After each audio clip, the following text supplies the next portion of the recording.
शांततेच्या मार्गाने चालू असलेले आंदोलन आणि पोलिसांचं मोठ्या प्रमाणावर आम्हाला सहकार्य होतं, परंतु वरून चक्र फिरले आणि आंदोलनाची दिशा बदलली। पोलिसांनी बळाचा वापर केला, गुन्हे दाखल केले। ठीक आहे, पोलिसांचं काम केलं, परंतु ज्या नालायक सरकारनं शेतकऱ्यांचं मतदान घेताना शब्द दिला होता की आम्ही तुमचा 7-12 कोरा करू, ते नालायक सरकार शेतकऱ्यांचा 7-12 कोरा करत नाही। आणि जर तुम्ही जे काही बोलले ते तुम्ही प्रत्यक्षात आणा असं जर कोणी म्हणत असेल आणि त्याचा जाब विचारण्यासाठी जर शेतकरी रस्त्यावर बसत असेल तर त्या शेतकऱ्यावर तुम्ही बळाचा वापर करता, ही अत्यंत निंदनीय बाब आहे।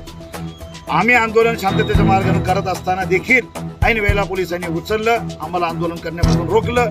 याचा तर आम्ही तीव्र शब्दात निषेध करतोच, परंतु आज हातामध्ये रुग्ण घेऊन जो शेतकरी आंदोलनाला बसला होता, भविष्यात हे रुग्ण सरकारच्या विरोधात वापरलं जाईल आणि जेवढे आंदोलन सरकारला चिरडायचे तेवढे चिरडा, परंतु सामान्य शेतकऱ्याचा मोठ्या प्रमाणावर रोष आहे। लाडक्या बहिणीनं पैसे मागितले नाही, तिला पैसे देण्यात आले। समृद्धी महामार्ग कोणी मागितला नव्हता, त्याला पैसे देण्यात आले। शक्तीपीठ मागण्यात आला, देण्यात आला, त्यालाही कोणी पैसे मागितले नाही। परंतु ज्याचा जनतेला काहीही फायदा होणार नाही त्याच्यासाठी प्रचंड पैसा वापरायचा आणि शेतकऱ्यांच्या कर्जमुक्तीसाठी पैसा नाही वापरायचा। हमी भावासाठी 20% अनुदान द्यायचं नाही आणि शेतकऱ्यांना लुटायचं काम करायचं, असल्या नालायक सरकारचा आम्ही तीव्र शब्दात निषेध करतो। येणाऱ्या लढाया अजूनही तीव्र आणि आक्रमक होतील।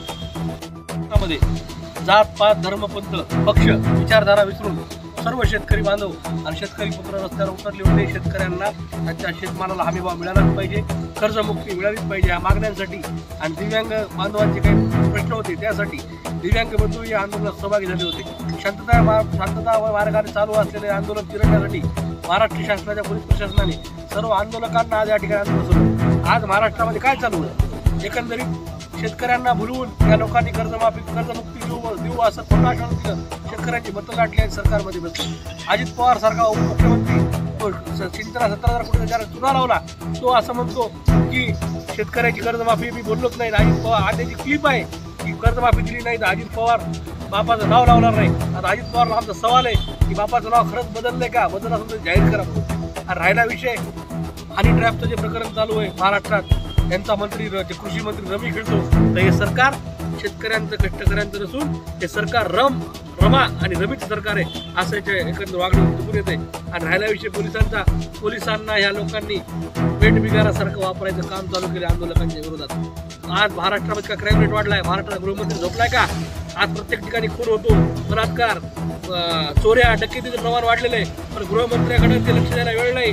पण संविधानिक मार्गाने न्याय हक्कासाठी रस्त्यावर उतरणाऱ्या लोकांना उतरण्यासाठी ते पोलिसांचा वापर करतात, पोलीस बळाचा वापर करतात, हे अतिशय निंदनीय आहे। याचा आम्ही तीव्र